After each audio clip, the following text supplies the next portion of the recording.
Olá, que alegria estar aqui com você mais uma vez, produzindo um conteúdo muito importante para este momento que nós vamos começar a viver dentro da Igreja Adventista.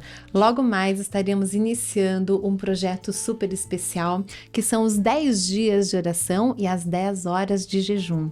Esse projeto é super importante para cada um de nós.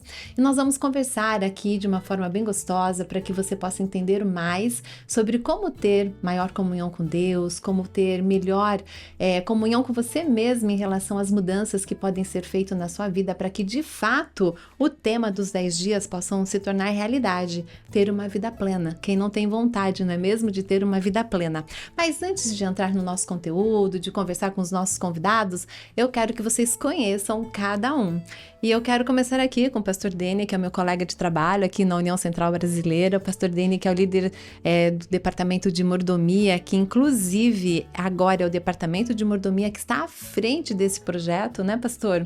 Nós estamos fazendo uma grande parceria entre Mordomia, Ministério da Mulher, e eu tenho certeza que essa parceria vai dar super certo, já está dando, não é? Com certeza. E é uma alegria, viu, pastor, você estar aqui falando pra gente sobre aquilo que vai acontecer no primeiro sábado dos 10 dias, que serão as 10 horas de oração e os 10, ou melhor, ao contrário, as 10 horas de oração e de jejum, né? Vamos unir os dois aqui.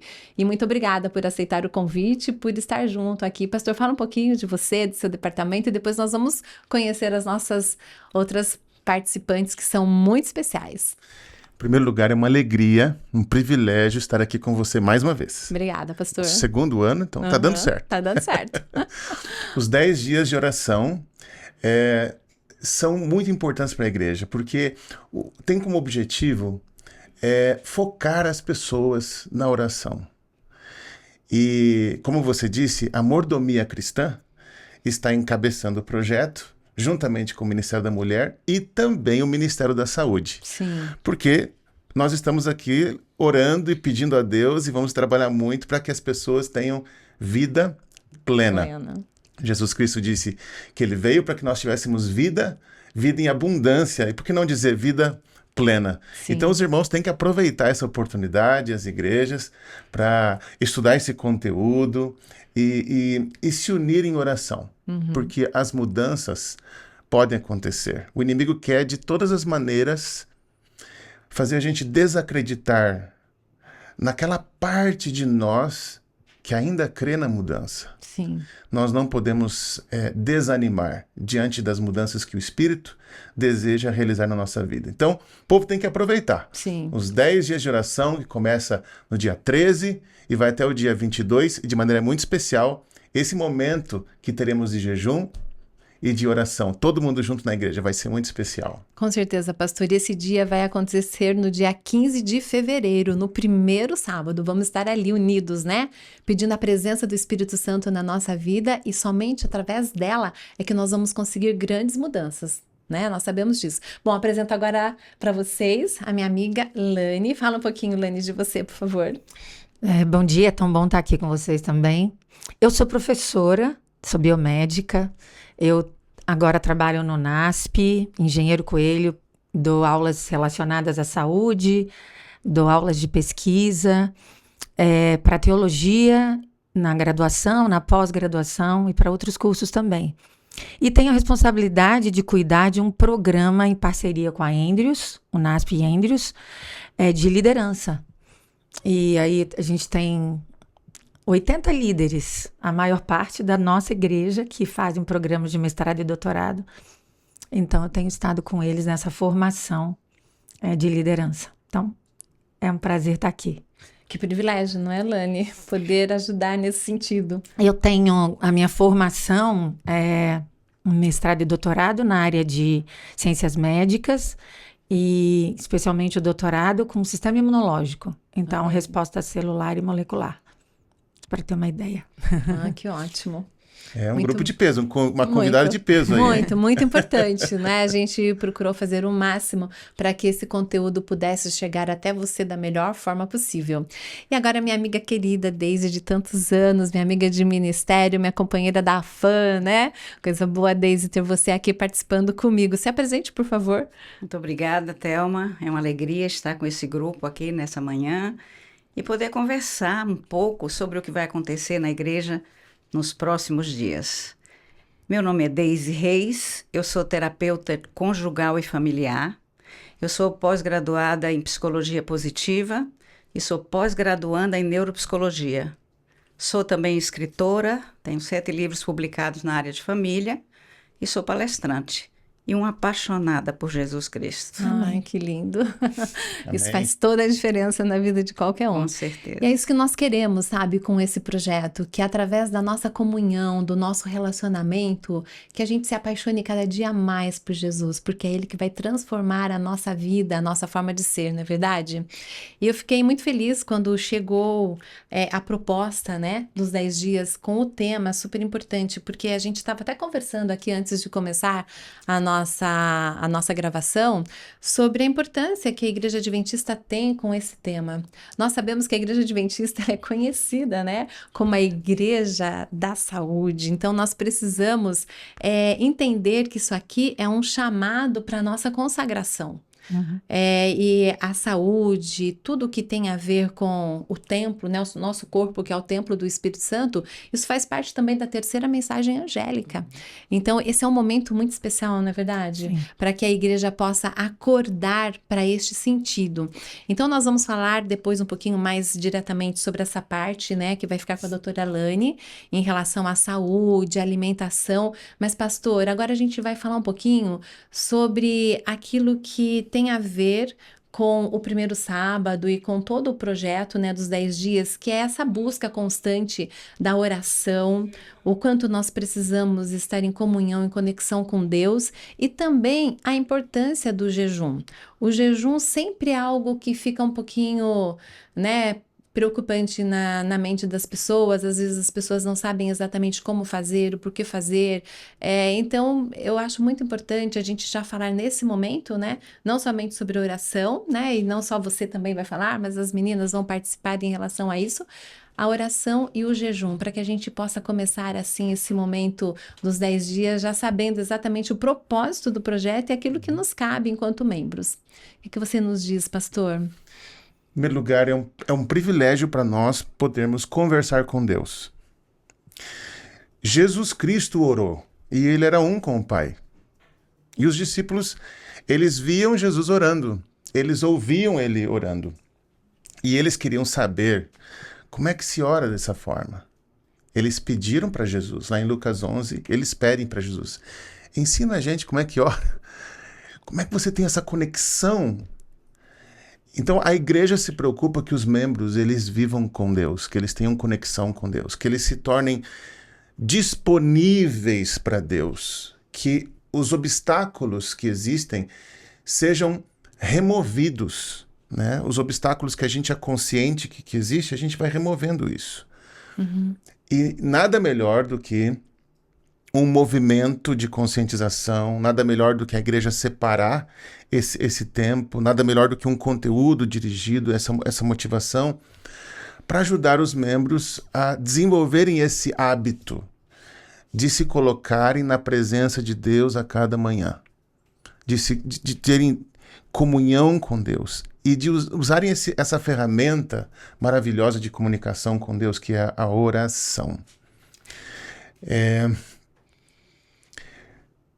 O povo precisa se tornar disponível para Deus. Deus está buscando. Ele bate a porta do nosso coração. Uhum. Ele está nos convidando através do Espírito Santo. Então, o primeiro apelo, o primeiro desafio seria que o povo decida: não, esse ano vai ser diferente, esse ano eu quero que a minha vida com Deus seja melhor, e assuma um compromisso de estar na presença de Deus. Pastor, pode falar. Eu queria lembrar, desde o início da Bíblia, no Gênesis, a gente vê o relato da presença de Deus constante no jardim. O homem tinha uma comunicação com Deus de uma forma diferente, né? Deus estava ali presente. No momento do pecado, foi bem clara a ruptura, a mudança nessa comunicação. E muitas vezes a gente acha que viver em comunhão com Deus é só o momento que eu estou ajoelhado ou eu estou no meu quarto ali orando. Não. isso, a gente pode voltar para o original. Deus estava ali com eles o tempo inteiro. Eu posso, a qualquer momento, elevar um pensamento a Deus. Eu posso, a qualquer momento, orar. Eu posso estar em conexão com Deus nas pequenas coisas, nas grandes coisas. Claro que isso não exclui meu momento particular, não é isso. Mas o cristão deveria ter essa presença de Deus constante durante as coisas da vida dele. Às vezes a gente acha que... Eu lembro uma vez o pastor Bulhão falando isso. Lá atrás, quando eu estava no ensino médio, eu lembro de assistir as campanhas evangelísticas dele.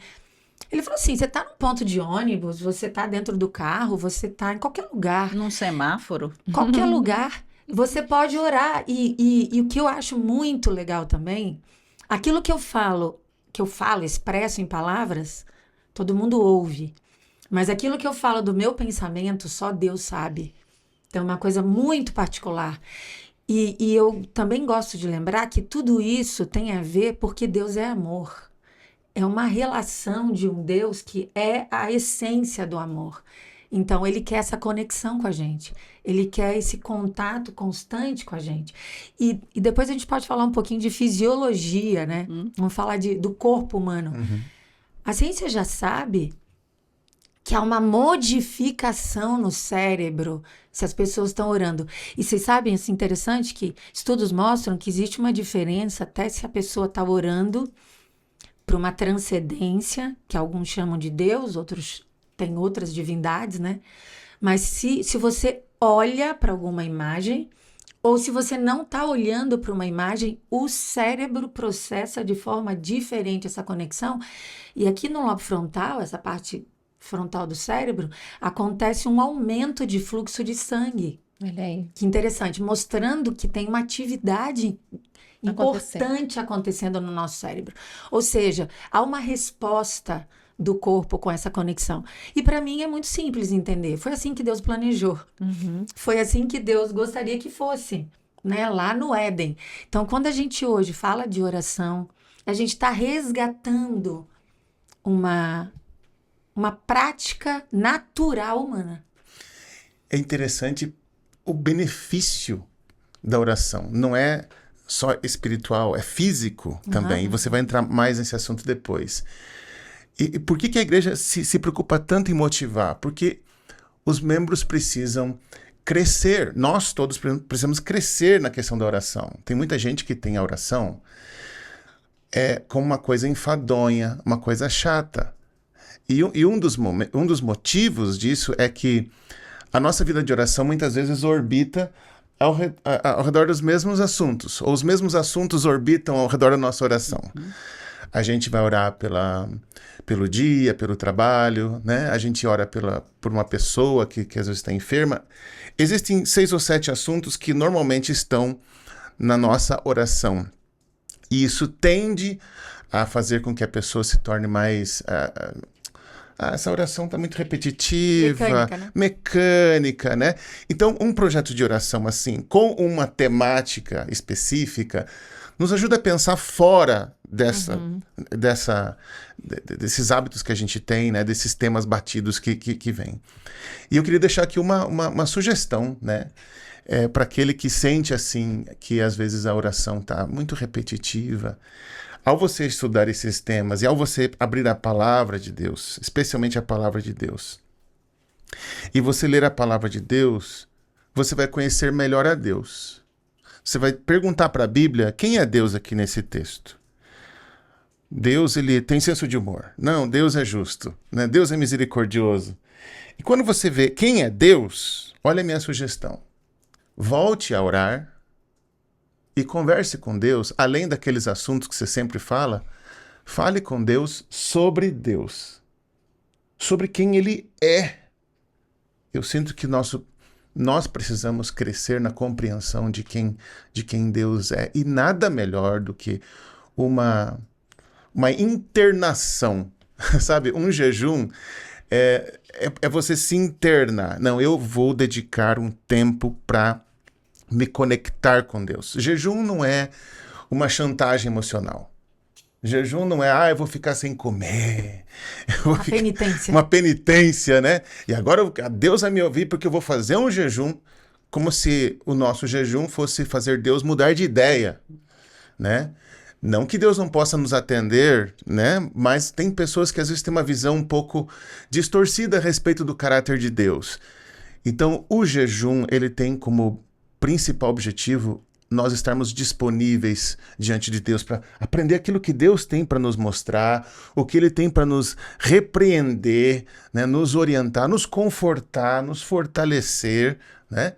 Então, a abstinência do alimento durante esse dia, essas 10 horas, tem como objetivo que a gente esteja com a mente mais lúcida, né? Mais clara, para a gente se debruçar sobre a palavra, a gente se concentrar na oração, e para aqueles que talvez tenham dificuldade, né, com se concentrar na oração, às vezes escrever, colocar no diário, usar a apostila para isso. Então, nós temos que aproveitar esse momento para a gente aprofundar a nossa prática dessa disciplina espiritual que é a oração. Pastor, eu gostei quando você falou converse com Deus, porque muitas vezes a oração se torna uma lista de pedidos. Até quando Deus não atende, a pessoa fala, Deus não me ouve, porque não está atendendo os meus pedidos. Quer dizer, conversa é uma coisa onde você interage.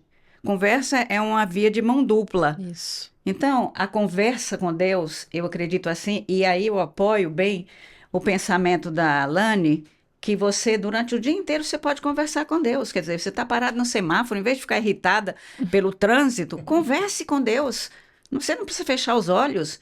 E esse conversar com Deus, você vai ouvir Deus. Através de textos que você leu, através de algum pensamento que ele coloca em sua mente. Então, eu gosto de ouvir falar da oração como uma conversa. Quer dizer, você fala e Deus ouve. Deus fala e você ouve. Tem um reconhecimento que a gente precisa ter, e quando a oração nos proporciona isso, de quem Deus é e de quem nós somos. Esse é um conceito muito importante no contexto da saúde.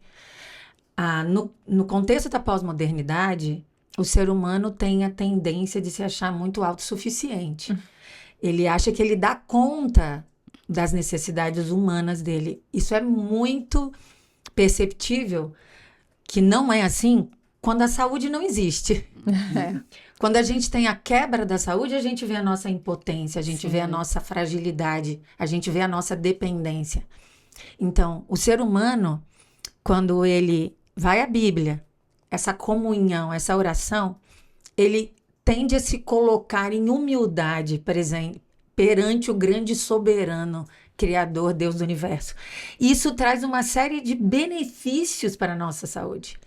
Quando eu reconheço a minha dependência de Deus, quando eu reconheço que eu preciso, porque foi assim também que Deus planejou. Nós somos criados como criaturas, não temos os mesmos atributos, não temos as mesmas características. E quando a gente vai em humildade à presença de Deus, reconhecendo isso, nós ganhamos extremamente. Nosso corpo é beneficiado. Porque eu sei que eu não dou conta de muitas questões e que eu dependo dele. E quando eu me coloco nessa posição, eu só tenho benefício. E uma coisa que eu acho super importante de tudo isso que nós estamos falando, e principalmente a Deise, quando ela se apresentou, ela disse que ela era amiga de Jesus, não é? Então a oração, ela cria o quê? Intimidade com o Altíssimo. Eu não sei, mas assim, para mim não tem nada mais importante nesse mundo do que ser íntima de Deus. Eu ter a certeza que eu falo com Deus, Deus me ouve, Deus está comigo, e algo muito importante que eu aprendi na minha vida, eu vou confessar para vocês, não faz muito tempo, porque eu falava, mas eu aprendi nas madrugadas de oração a ouvir Deus falando comigo. Então, essa questão de você falar é muito gostoso, porque a gente fala, você põe para fora, né? Tudo aquilo que abre o coração, né? Pra você ficar leve.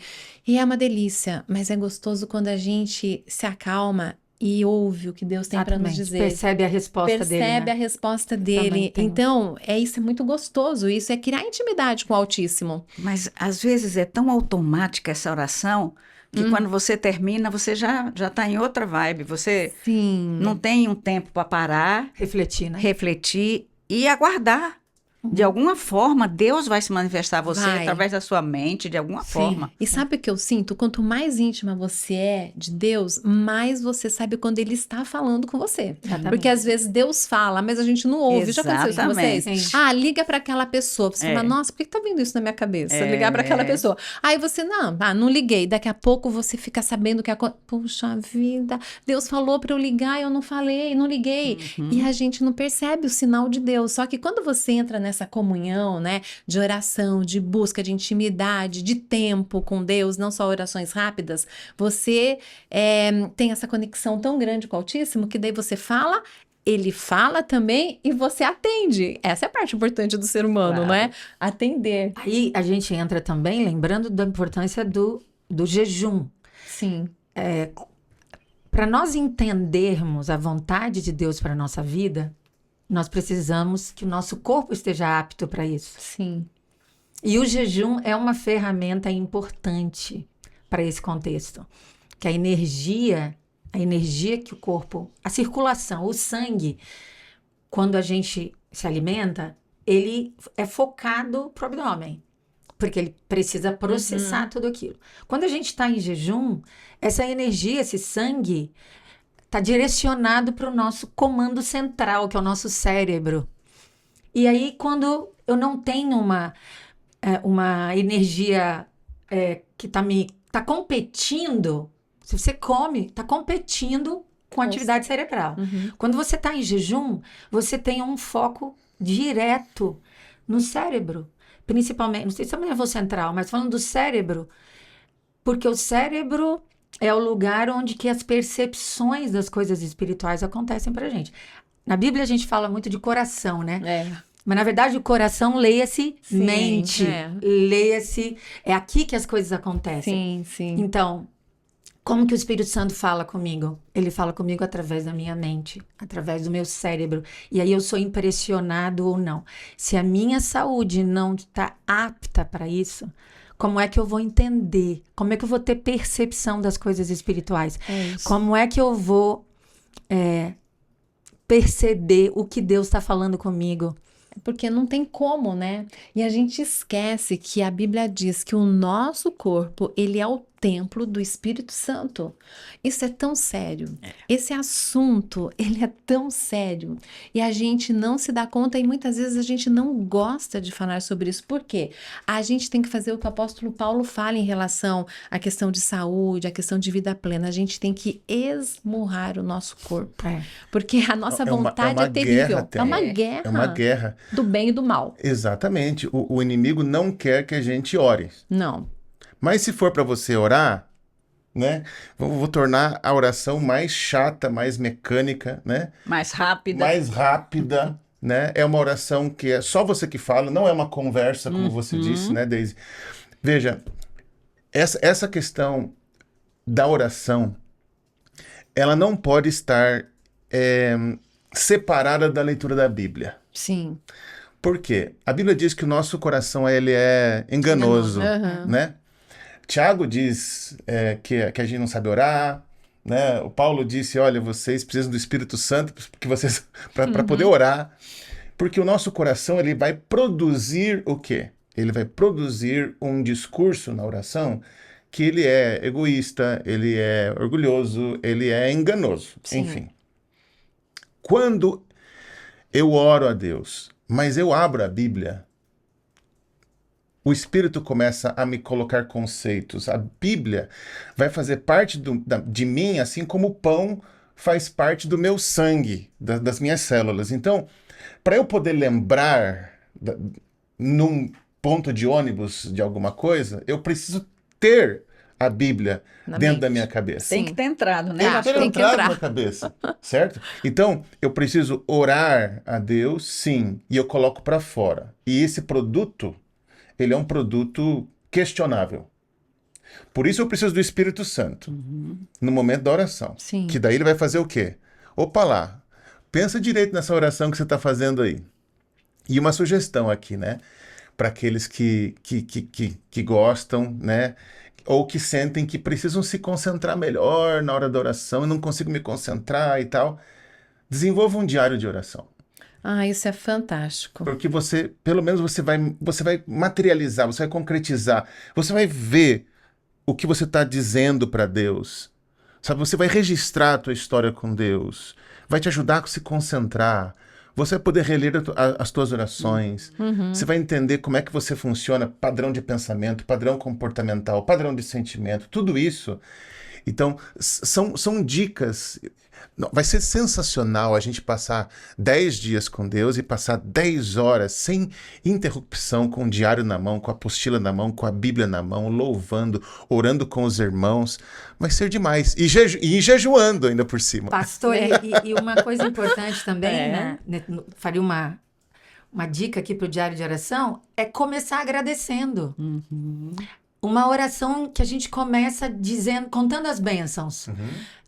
Tem muita gente que tem dificuldade, quer dizer, o ser humano em forma geral tem dificuldade de agradecer, né? Quando Jesus curou os 10 leprosos, né? Essa história é clássica. Me chama muita atenção, né? Nossa, eles estavam isolados da sociedade. Sentença de morte. Lepra naquela época era sentença de morte. Daí são curados e só um volta. Gente, para mim é muito complicado entender isso. E será que a gente não faz a mesma coisa, né? O quanto é importante reconhecer as bênçãos, contar. Então, às vezes, a gente foca muito no negativo. Isso. E isso também está voltado a um prejuízo para a sua saúde. Existe estudos mostrando, por exemplo... A psicologia da gratidão, né? A psicologia positiva, ela aborda muito isso. A gratidão e o benefício até para a depressão. Então, nas Blue Zones, né, nas zonas azuis, a gente tem os japoneses que nos falam muito desse segredo. Eles focam naquilo que é positivo. Tem uma coisa ruim que aconteceu, eu posso escolher botar o foco no negativo, mas eu posso escolher também encontrar alguma coisa para agradecer. Então, se a gente começa a oração contando a Deus, conversando com Deus sobre as bênçãos, sobre as coisas boas que a gente tem, às vezes nem lembra mais que tem, porque para nós... Por exemplo, nós temos que agradecer aqui, nós temos um ar que a gente está respirando. Sim. A primeira necessidade humana não é comida. Primeira necessidade humana é respirar. Se a gente não respira 3 minutos, poucos minutos a gente está com um cérebro comprometido. Então, por que será que a gente não se debruça mais na gratidão no momento da oração, né? E o próprio jejum como uma forma de reconhecimento. Senhor, eu vou tomar um tempo para deixar meu corpo mais focado nas coisas espirituais, para que toda a circulação do sangue, toda a energia que meu corpo tem naquele momento esteja focado no meu sistema nervoso central, para eu dedicar momentos sinceros de comunhão e adoração. Lani, essa questão da gratidão é muito importante, porque Jesus disse que nós deveríamos dar graças em tudo, em qualquer circunstância, né? A nossa gratidão não pode ser circunstancial. E nesse exercício da gratidão, algo acontece com a gente, porque a gratidão é uma escolha. A gratidão, quando nós exercitamos a gratidão, ela nos eleva, ela nos faz ultrapassar o limite da nossa condição emocional. Ou seja, quando uma pessoa está vivendo uma circunstância difícil e ela não vê motivos para viver, não vê motivos para estar feliz, e ela começa a se concentrar na gratidão e ver o ar, a família, né? Enfim. E ela começa a agradecer. Essa questão da positividade que você falou, Daisy, vai elevar a pessoa e ela vai romper uma barreira emocional, vai colocá-la num outro patamar, numa outra situação. Então fica a dica, né? O pessoal que vai fazer as 10 horas, os 10 dias, dedicar um tempo para começar agradecendo, fazer uma lista de gratidão, né? É isso. Mas isso é um exercício, porque muitas vezes numa sessão terapêutica você pede que as pessoas digam 3 motivos pelos quais ser gratos. Eu não tenho não. Tenho nada para agradecer. Estou desempregado, estou com problema na família, estou para me separar, um filho doente. Quer dizer, o negativo é tão forte que as pessoas esquecem que abrir os olhos e enxergar é um motivo de gratidão, que a respiração, que ter alguma coisa para comer. Então, é um exercício de gratidão, exatamente. O benefício, sem dúvida, é enorme. E o que eu acho lindo, e assim, me faz cada vez me apaixonar por Jesus, é que a psicologia positiva, ela traz a gratidão e a oração e uma porção de coisas que está dito na Bíblia há milênios. E hoje a ciência comprovando tudo o que a Bíblia diz. Exatamente. É fantástico. Fantástico. Fantástico. E sabe